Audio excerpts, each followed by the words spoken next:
Om Shanti.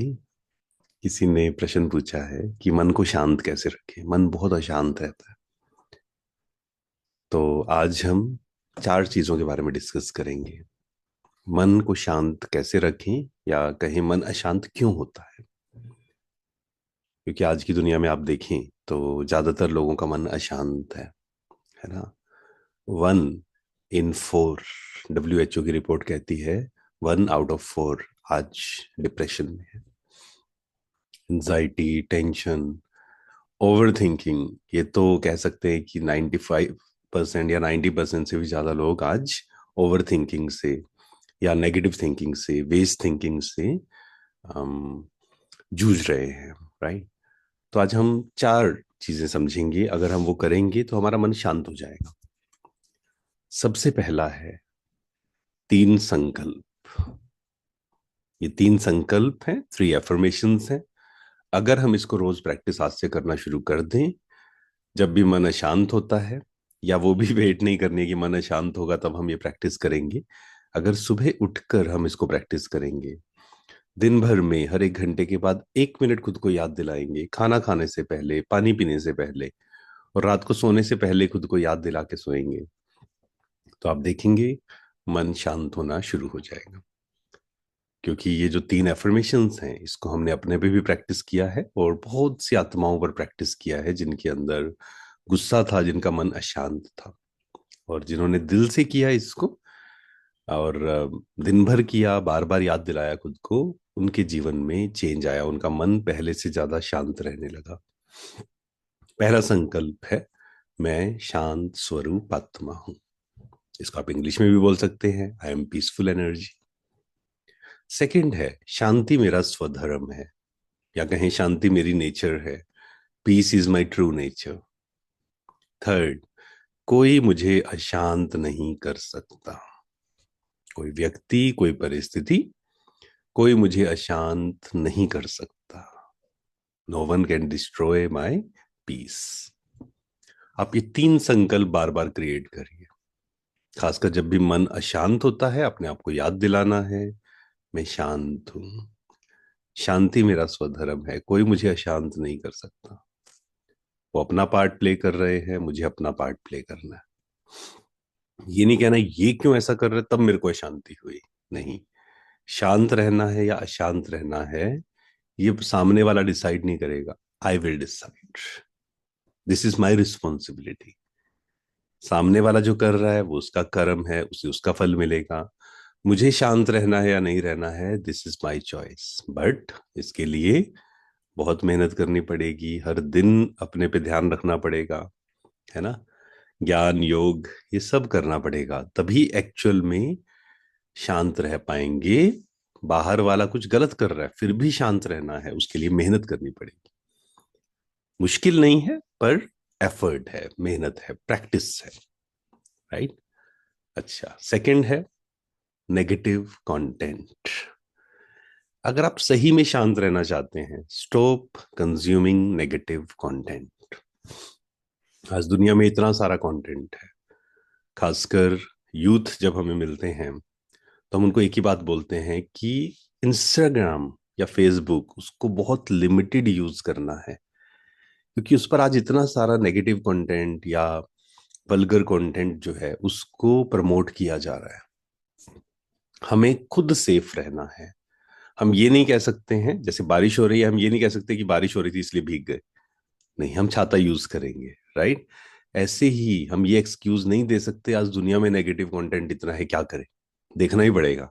Movies ऐसी आती हैं, हम क्या करें। नहीं, खुद को सेफ रखना पड़ेगा, है ना। बारिश से बचना है तो छाता यूज करना पड़ेगा।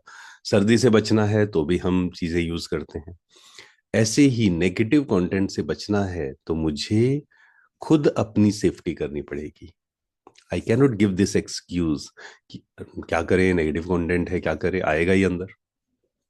नहीं, अगर मन शांत रखना है, नेगेटिव कंटेंट, वेस्ट कंटेंट, जिसमें एग्रेसिव या लड़ाई हो रही है, ऐसी गेम्स, ऐसी मूवीज, और जिसमें गलत लैंग्वेज यूज की जा रही है, अब्यूज किया जा रहा है, रोस्ट किया जा रहा है, इस प्रकार का कंटेंट कंज्यूम नहीं करना है, क्योंकि ऐसा करेंगे तो मन अशांत रहेगा। क्योंकि भोजन है वो हमारा। मन का भोजन क्या है? शरीर का भोजन तो हम ध्यान रखते हैं, मन का भोजन क्या है? जो हम दिन भर देख रहे हैं, जो सुन रहे हैं, जो पढ़ रहे हैं। तो इसलिए मन शांत रखना है। आज चेक करेंगे, खुद अपनी प्लानिंग बनाएंगे। कोई हमारे लिए डिसाइड ना करे क्या देखना है क्या नहीं देखना है। हम खुद डिसाइड करेंगे, क्यों? हमारा जीवन है, मुझे अपने जीवन को अच्छा बनाना है ना।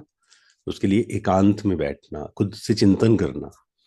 कोई भी अच्छी क्लास सुनी, कोई भी अच्छी बुक पढ़ी, उसके बाद खुद बैठना, सेल्फ रिफ्लेक्ट करना कि ये जो सुना इसको मैं जीवन में कैसे धारण करूं।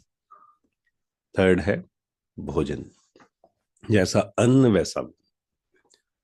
भोजन का शरीर पे प्रभाव पड़ता है, हम सब जानते हैं, राइट। लेकिन जैसा अन्न वैसा मन, अन्न का प्रभाव हमारे मन पर भी पड़ता है। और हम सबने ये एक्सपीरियंस किया हुआ है। कैसे किया हुआ है?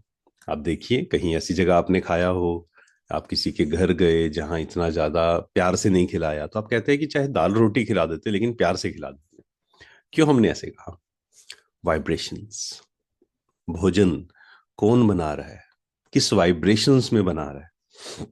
इसलिए मान लीजिए मंदिर में गए, गुरुद्वारे में गए, सेंटर पे गए, वहां का थोड़ा सा भी, उसको हम प्रसाद बोलते हैं। क्यों बोलते हैं?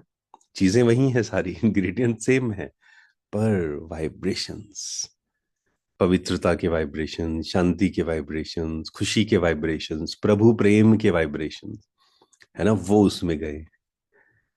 तो इसलिए अन्न, हम क्या भोजन ले रहे हैं। अगर किसी को बहुत गुस्सा आता है, आप 1 महीना एक्सपेरिमेंट करके देखिए, सात्विक भोजन बनाइए, घर पे बनाइए, परमात्मा को भोग लगाकर, आप डिफरेंस देखना मन की शांति का। Again it's all about experiment and experience. किसी का सुन के हमें बिलीव नहीं करना है, मतलब जिसको बोलते हैं ब्लाइंडली किसी को फॉलो नहीं करना, अंधविश्वास नहीं है ये। सुना, उसको रिजेक्ट भी नहीं करना है। सुना, एक्सपेरिमेंट करिए एंड अनुभव करिए। अनुभव होगा तो ऑटोमेटिक फिर वो जीवन भर हमें उस पर निश्चय हो जाएगा। भोजन पर हमें बहुत ध्यान देना है। कैसे बना रहे हैं, इसलिए कहा जाता है घर का भोजन खाइए। एक तो आपको पता है क्लीनिंग जो बाहर होती है, सफाई जो होती है, हाइजीन जो है, वो आप सब जानते हैं। तो इसलिए दोनों चीजों के लिए, शरीर के लिए भी जरूरी है, पर मन के लिए भी भोजन परमात्मा की याद में बनाया हुआ, शांति से बनाया हुआ, खुशी से बनाया हुआ, वो जब भोजन कंज्यूम करेंगे तो खुद हम डिफरेंस देखेंगे। फोर्थ है, दूसरे क्या कर रहे हैं। आज हमारी बहुत सारी एनर्जी वेस्ट होती है, मन अशांत होता है, ये क्या कर रहा है, ये ऐसे क्यों कर रहा है।